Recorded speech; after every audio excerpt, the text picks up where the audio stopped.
Madame la Présidente, Monsieur le Ministre, Monsieur le Président de la Commission des Finances, Monsieur le rapporteur. Je m'associe d'abord à la douleur de tout le peuple français face à l'événement dramatique d'Annecy. Et je voudrais revenir quand même en cette journée un peu particulière sur ce qui s'est passé, ce matin, car une nouvelle fois, la présidente et sa minorité présidentielle avaient transgressé les règles et usages de l'Assemblée nationale. Vous n'avez pas consulté le président de la Commission des finances. Vous avez fait fi de l'accord de ce même président qui a accepté cette PPL retraite et vous avez rejeté des amendements habituellement recevables. Vous et votre gouvernement, parce que vous êtes minoritaire, avez une nouvelle fois peur de passer au vote sur une loi dont la très grande majorité des Français ne veulent pas.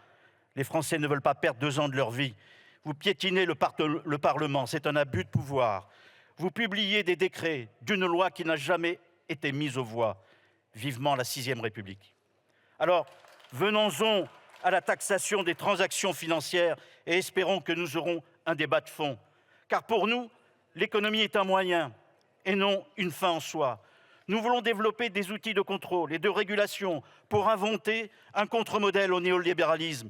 L'avenir de l'économie doit être au service de toute urgence, de la réduction des inégalités, de la transition écologique. Alors, taxer les transactions financières freinera la spéculation et dégagera des ressources. Cette volonté n'est pas nouvelle.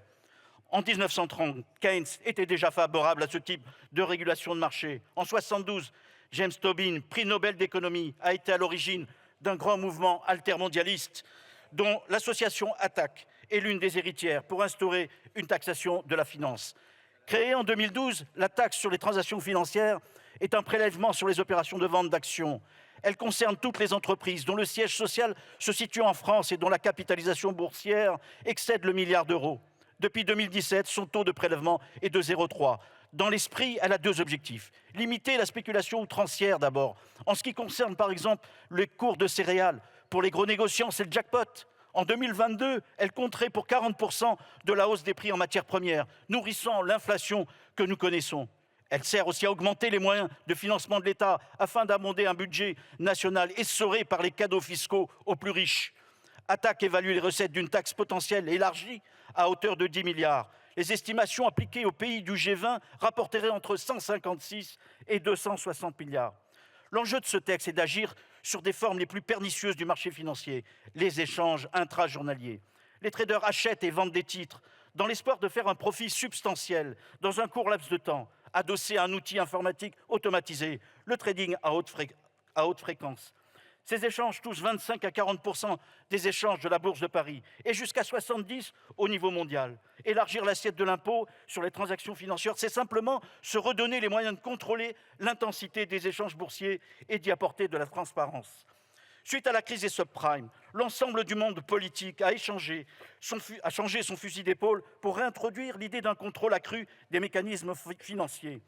Nicolas Sarkozy, longtemps défavorable à s'attaquer à la finance, était vu obligé, pour des raisons de moralité, mais surtout électorales, de lancer le chantier d'une taxe à minima sur les transactions en France et dans l'Union européenne. À sa suite, en 2012, François Hollande a également fait face à un échec plus ou moins volontaire en accouchant d'une taxe soumise au lobbying à haute fréquence des banques. Déjà acquis à la cause du grand capital, Emmanuel Macron, favorable au ruissellement, actuellement sous le coup d'un arrêté sécheresse, a réduit l'assiette de la taxe dès 2018. Leurs responsabilités collectives sont lourdes dans l'embourrement des négociations de ce mécanisme au niveau européen, que ce soit en 2013 ou en 2020. Défendu par de nombreuses institutions et personnalités internationales telles que le FMI ou Adair Turner, ancien président de l'autorité britannique de surveillance des marchés financiers, il est incompréhensible que nous nous trouvions rapidement des perspectives collectives. Faute de contrôle sur les marchés, nous sommes à la merci de petits et gros krachs boursiers. Il nous faut donc retrouver de la souveraineté politique dans la stratégie financière lors de la crise Covid, alors que le reste de l'économie s'effondrait, générant une volatilité sur les marchés financiers et une hausse des volumes de transactions, son rendement a presque doublé entre janvier et août 2020. La TTF a été conçue pour corriger l'ampleur des inégalités dues à la mondialisation. Elle est indolore pour les ménages et les entreprises, car elle ne touche pas à l'économie réelle. Elle rapporte environ 2,2 milliards et son bilan a doublé depuis 2019, révélant son potentiel sans bouleversement majeur de la Bourse de Paris. Oui, nous sommes favorables à cette proposition de loi dont nous partageons les objectifs afin de reconnecter la finance avec l'intérêt général. Merci.